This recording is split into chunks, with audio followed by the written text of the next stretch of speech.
अब यमुना के अंदर अगर कुछ मिल रहा है तो वो तमाम नाले हैं, सीवर का अनट्रीटेड पानी है, वो यमुना के अंदर जा रहा है। देश की आजादी को 75 वर्ष हो चुके हैं जी। और अगले 75 वर्ष और हो जाएंगे। हालात बेहतर होने वाले नहीं दिखाई देते हैं, बदतर होने दिखाई दे रहे हैं। अरविंद केजरीवाल ने कमिटमेंट किया था कि मैं यमुना को दिल्ली में इतना साफ कर दूंगा कि मैं खुद वहां पे जाके डुबकी लगाऊंगा, पिकनिक मनाने आएंगे लोग, पिकनिक मनाने लोग आएंगे और इतना बढ़िया रिवर फ्रंट कर देंगे, ये सब कर देंगे। हवाई बातें होती हैं नेताओं की, और वही उन्होंने किया। आप पूरी यमुना में देखिए, दिल्ली से लेके और आगे आप चले जाइए औरैया इटावा के आसपास तक, तो यमुना जो है वो विलुप्त हो चुकी है। अब केवल महज एक पतला सा नाला दिखाई दे रहा है। घाट सूने पड़ गए हैं, घाटों की भी हालत जर्जर हो गई है, क्योंकि जब पानी ही नहीं आता तो कोई जाता आता नहीं, तो कोई देखरेख होने वाली नहीं। नमस्कार, मेरा नाम अंजलि प्रिया है और आप सभी का स्वागत है हमारे चैनल पे। दोस्तों, अभी जिस तरह से दिल्ली में पॉल्यूशन से लेके यमुना नदी दोनों बिल्कुल बेहाल है और इस पे राजनीति फिर से आसमान चढ़ गई है। बता दें कि जिस तरह से केजरीवाल लगातार 2015 में हो, 2023 में हो, या फिर जिस तरह से जब छठ का पूजा आना शुरू होता है, इनके बयानबाजी भी शुरू हो जाती है। वहीं बीजेपी हो, कांग्रेस हो, सभी इनको लपेटे में लेते हैं। लेकिन सवाल फिर से वही उठता है कि इन सब सियासत में क्या यमुना कभी साफ हो पाएगा? क्या कभी दिल्ली की हवा में कोई शख्स जो यहाँ के आवाम है वो सही सांस ले पाएंगे? सवाल बस यही है। और इन सब के साथ हमारे साथ जुड़े हुए नवीन दुबे जी, जो कि राजनीति के विश्लेषक हैं। इनसे जानेंगे और समझने की कोशिश करेंगे कि ये राजनीति कब तक चलेगी हवा पानी पे, और दिल्ली की जनता कब तक उनके झूठे वादे पे, आम आदमी पार्टी के झूठे वादे पे कब तक सहेगी। इन सब से बात करेंगे। स्वागत है हमारे चैनल पर सर। जी नमस्कार अंजलि जी। सर, क्या कहेंगे जिस तरह से यमुना का पानी लगातार खराब होते जा रहा है और हर साल मतलब झूठे वादे किए जाते हैं, बात विवाद होता है, टीवी पे टिप्पणी होती है और फिर छठ आते आते सब चीज शांत हो जाता है, और ये कब तक चलने वाला है? मुझे लगता है कि देश की आजादी को 75 वर्ष हो चुके हैं जी। और अगले 75 वर्ष और हो जाएंगे।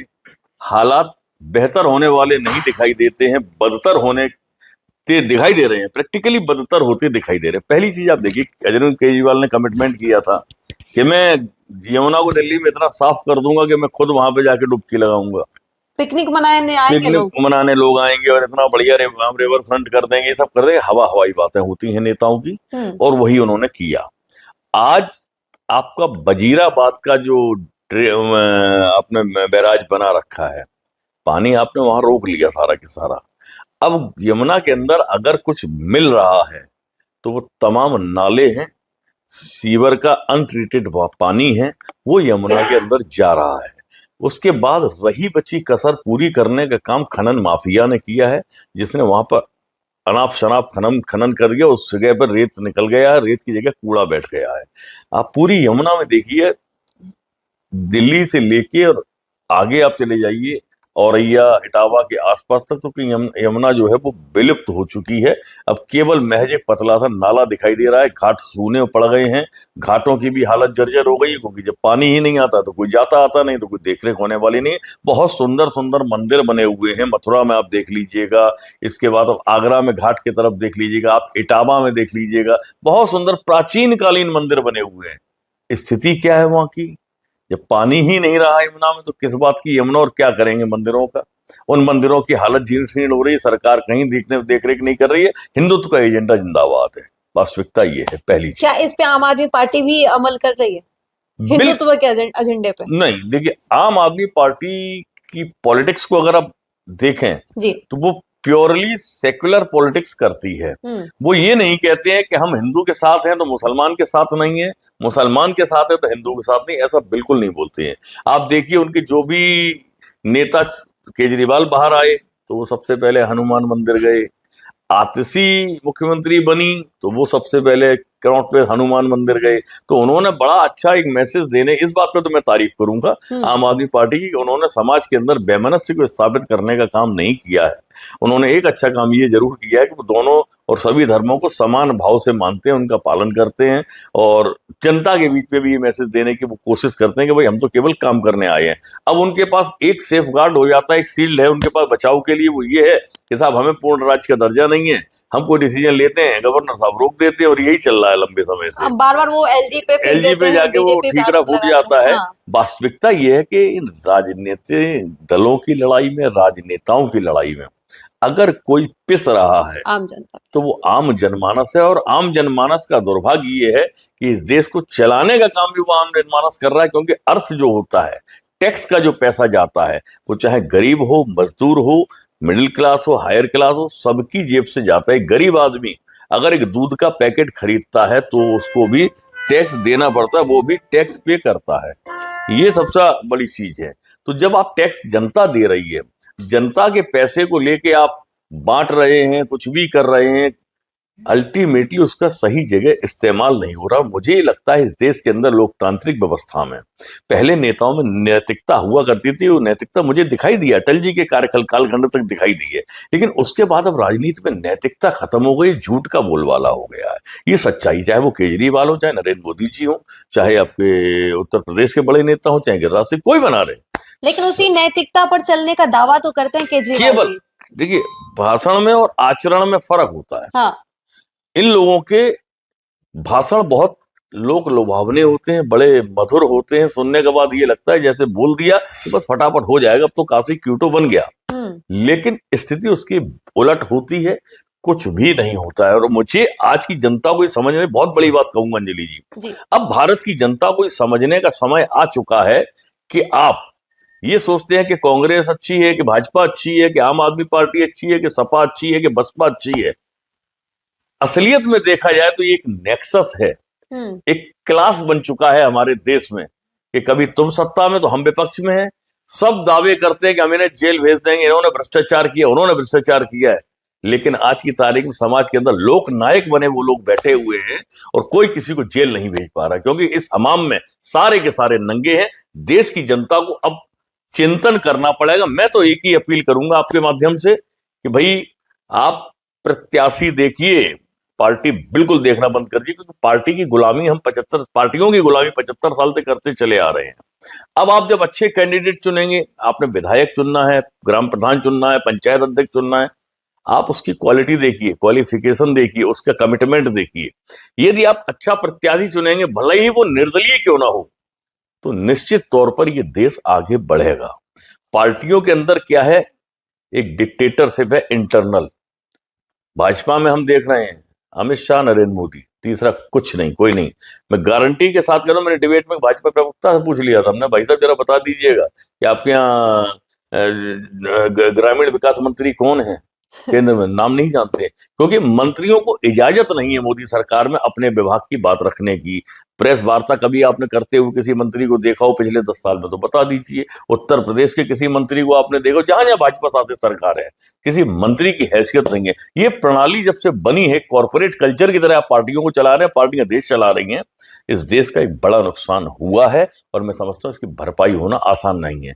इसी तरीके से समाज के बीच में जो नफरतें बोई जा रही हैं, हिंदू मुसलमान, सिख, ईसाई, फलाना। अब आप एक चीज और देखिएगा, सोशल मीडिया पर मैं एक बात और कहूंगा, उसके बाद उस अपनी बात को कंटिन्यू कर। सोशल मीडिया पर भी क्या चल रहा था नवरात्रि से पहले, किसी ने माँ दुर्गा की प्रतिमा को खंडित करके, फोटो खंडित करके डाल दिया है, अपशब्द लिख दिए हैं माँ दुर्गा के लिए। उन सबसे इन भाजपा के नेताओं की क्यों नहीं भावनाएं भड़कती हैं भाई? हिंदूवादी संगठन है आप, वहां भी तो भड़काइए भावनाएं, वहां भी तो दिखाइए ना अपना जोर। वहां नहीं दिखाएंगे, क्यों नहीं दिखाएंगे? क्योंकि मामला पर्टिकुलर वर्ग के वोटों का आ जाता है। खैर, हम अभी आम आदमी पार्टी की बात कर रहे थे सर जी। तो जिस जल को अमृत मानते हैं, उसे पीने की बात करते हैं, आज वो जल, यमुना का जल, विश्व के समान हो गया और महिलाएं वहां पे जाके छठ पूजा मनाने को मजबूर है। बिल्कुल अंजलि, जमुना का पानी आप पीने की बात कर रही हैं, मैं कह रहा हूँ पीना तो छोड़िए, आदमी अगर नहा लेगा तो बीमार पड़ जाएगा। बिल्कुल। और केजरीवाल जी ने ये दावा किया था कि मैं उस पानी में जाके डुबकी लगाऊंगा। मैं तो उनको सजेस्ट नहीं करूंगा कि भाई केजरीवाल जी, आप पूर्व मुख्यमंत्री रहे हैं दिल्ली के, आप स्वच्छ पानी से स्नान करिए और लोगों को भी ये मैसेज दीजिए कि स्वच्छ पानी में स्नान करें। दिल्ली की जो यमुना थी वहां पर आप खरे नहीं उतरे हैं, आप ने जो वादा किया तो उस पर मुझे नहीं लगता कि कोई काम भी हुआ है। अगर कहीं कुछ थोड़ा बहुत काम होता तो वो दिखता, कहीं कुछ दिखाई नहीं दे रहा है। अब 2015 में भी वो वादा करते हैं, 2023 में भी वो वादा करते हैं, अब आतिशी जी आ चुके हैं तब भी वो लगातार धरना वादे प्रदर्शन दे रहे हैं। वादे करते हैं, उसके बाद क्या होता है कि एक और प्रणाली चल गई है हमारे यहाँ, ठीकरा फोड़ देते हैं, साहब हरियाणा एलजी से पे पानी नहीं मिल रहा है। जी। अब ज्यादा पानी आ गया तो सब हरियाणा ने छोड़ दिया ज्यादा पानी। तो इस तरीके का जो विरोधाभासी सिस्टम चल रहा है, ये कहीं ना कहीं इसमें अगर कोई पिस रहा है तो जनता पिस रही है। मैं समझता हूँ छठ पूजा के लिए बेहतर होगा कि शुद्ध पानी के कम से कम कुछ गड्ढे बनवा के, तालाब बनवा के, कृत्रिम तालाब बनवा दें जिसमें हमारे माताएं बहनें पूजा कर लें छठ की। क्योंकि यमुना का पानी तो मैं बिल्कुल नहीं मान सकता हूँ, वो तो नालों का पानी है, उसमें पानी है कहाँ। यमुना की तो पवित्रता ही खत्म हो गई है, स्वच्छता ही खत्म हो गई है, विलुप्त हो गई है नदियां। तो आज हम लोग कहते हैं कि गंगा यमुना सरस्वती 3 नदियां थी, तो सरस्वती तो विलुप्त हो चुकी है। कुछ वर्षों के बाद हमारी आने वाली पीढ़ियां देखेंगी तो वो भी कहानी किस्सों में देखेंगे, वो कहेंगे कि भाई पाताल में बह रही हैं, सर नदियों पर ही नहीं। नदी साफ करने को लेकर कई सारी पार्टियां लगातार राजनीति करते हुए नजर आती है, चाहे आम आदमी पार्टी की दिल्ली में बात करें, चाहे गंगा जी को लेके बीजेपी पार्टी की बात करें, जिस तरह से उनका अलग अलग योजनाएं चलता है, उन्हें पैसे फंड मिलते हैं, लेकिन फिर भी वो काम बिल्कुल भी नजर नहीं आता है धरातल पे। 285 अरब रुपया जी। आपका नमामि गंगे प्रोजेक्ट, उमा भारती सबसे पहले मंत्री बनाई गई थी उसकी, नमामि गंगे की। आज तक गढ़मुक्तेश्वर तक जो गंगा आती हैं, वहां तो वो अपने स्वतः स्वरूप से स्वच्छ हैं। उसके बाद गंगा जैसे ही उत्तर प्रदेश में उत्तराखंड से प्रवेश करती हैं, उत्तर प्रदेश में फरक्काबाद इधर उधर से होते हुए जब वो आगे कानपुर तक पहुंचती हैं, तो वो गंगा गंगा नहीं रह जाती हैं। एक बहुत छोटा सा सकरा सा दायरा दिखाई देता है जिसमें कोई पानी है, लेकिन वो पानी ऐसा है कि आप पी नहीं सकते। ये आज गंगा की स्थिति है। इतना भारी भरकम रुपया खर्च होने के बाद रीजन क्या है कि कहीं कोई मॉनिटरिंग नहीं है, जन भागीदारी नहीं है, करप्शन हो रहा। मैंने सजेस्ट किया था कल भी एक चैनल पर डिबेट में, मैं आज भी आपके चैनल के माध्यम से कहूंगा, सरकार को चाहिए, आपके पास बेरोजगारों की बहुत लंबी चौड़ी फौज है, आप उसको यूटिलाइज करिए। उन 1-1 किलोमीटर के अंदर आप 25-25, 20-20 युवाओं को लगा दीजिए। जो आपने पैसा बर्बाद किया है ना, उस पैसे को समेट दीजिए, इधर लगाइए। उनकी जिम्मेदारी दीजिए कि ये बनाने के बाद और इसको संचालित करने की, यहाँ का एरिया में गंदगी नहीं मिलनी चाहिए, घाटों पे हमको नीट एंड क्लीन पानी चाहिए। शुरू से लेके आइए, आप लाखों युवाओं को रोजगार देने में सफल हो जाएंगे और स्वतः गंगा साफ हो जाएगी। करना नहीं चाहते, आपके पास कोई ब्लूप्रिंट ही नहीं है, कोई काम ही नहीं है। बजट आवंटित होता है, उसके बाद बढ़ जाता है, खत्म हो जाता है, अगले साल फिर बजट का सेशन चलता है। पक्ष अपनी तारीफें करता है, विपक्ष उसकी खामियां निकालता है, और उसके बाद जनता अपने तालियां बजाती रहती है। पानी को लेके, नदी को लेके, जल को लेके हमने लगातार देखा कि हर पार्टियां बस झूठे वादे करते हैं और उसके बाद पैसे लेके कहाँ चले जाते हैं, वादे करके आ जाते हैं सत्ता में, लेकिन फिर कहाँ चले जाते हैं, गायब हो जाते हैं, पता नहीं चलता। लेकिन हवा की बात करते हैं, दिल्ली की हवा इतनी खराब हो चुकी है, AQI की जो मशीन होती है अब उसे भी शायद वो पार कर गई। अब मशीनें भी नहीं नाप सकती है कि AQI क्या है हमारे दिल्ली में। तो इसको लेके क्या कुछ कहेंगे, क्योंकि अब तो आम आदमी पार्टी की ही सरकार पंजाब में, पराली वहां से अभी भी चलाई जा रही है। बिल्कुल निश्चित तौर पर देखिए, पराली के मामले में पंजाब सरकार कुछ नहीं कर पाई, हरियाणा सरकार ने भी कोई कार्रवाई नहीं करी, उत्तर प्रदेश में भी तमाम जगह आप देखेंगे पराली जलाई जा रही है। सारे राज्य जो निकटवर्ती हैं, NCR क्षेत्र को कहते हैं, दिल्ली को NCR क्षेत्र में पराली जल रही है। लेकिन उसके लिए देखिए ऐसे विकल्प बनाने पड़ेंगे। आप केवल दंड का विधान आपने कर दिया कि किसान के खिलाफ मुकदमा करेंगे, उसको हम जेल भेज देंगे। आप पराली को जलाने से रोकने के लिए उसका कुछ वे आउट निकालना पड़ेगा। हमने पंजाब में देखा है, जैसे उन्होंने हरियाणा में देखा है, उन्होंने डेवलप किया और उसके बाद उस पराली को उन्होंने तमाम चीजों में इस्तेमाल करना शुरू किया। अभी अब जाते हैं तो ट्रकों में, ट्रैक्टरों में दिखाई देता है कि उनके बंडल लोड होके जा रहे हैं। तो इस पद्धति को थोड़ा सा और एडवांस स्टेज पर लाने की जरूरत है। सरकार को जानकारी क्रिएट करने की जरूरत है। अगर किसी के खेत में पराली बची है तो उस किसान से कह सकते हैं कि भाई साहब ऐसा है कि किसान तो देखिए बड़े जोत के किसान तो पैसे वाले हैं, छोटे 2-2, 4-4, 10-10 बीघा वाले किसान तो उतने मजबूत नहीं है। तो मुझे लगता है कि जो जलाते हैं वो छोटी जोत के किसान जलाते हैं, उनको समझाना पड़ेगा और सरकार को उनकी मदद करनी पड़ेगी। भाई या तो इस तरीके सरकार मशीनरी इक्विपमेंट अवेलेबल करा दे कि वो मशीनें अपने आप से उनकी पराली को निकाल के ले आए और जमीन पर कोई उनका नुकसान ना हो, उर्वरकता बनी रहे, ताकि वो अगली फसल बेहतर तरीके से कर सकें। ये अभियान है, इसको एक आंदोलन के रूप में चलाना पड़ेगा। इसमें पक्ष और विपक्ष की बात नहीं है, सभी सरकारों को मिलकर एक कमेटी बनानी चाहिए। इस लाइन के जो विशेषज्ञ होते हैं उनको आप साथ में लीजिएगा, जनता के लोगों को लीजिएगा अलग से, उनको लगाइए और उसके बाद उनकी रिपोर्टिंग मांगिए, कमेटी की रिपोर्टिंग मांगिए। एक एक खेद, एक एक चीज, खतरा खसोली सब चिन्हित है आपके पास में, ऑनलाइन कर दीजिए उस चीज को, हर किसान अलर्ट हो जाएगा।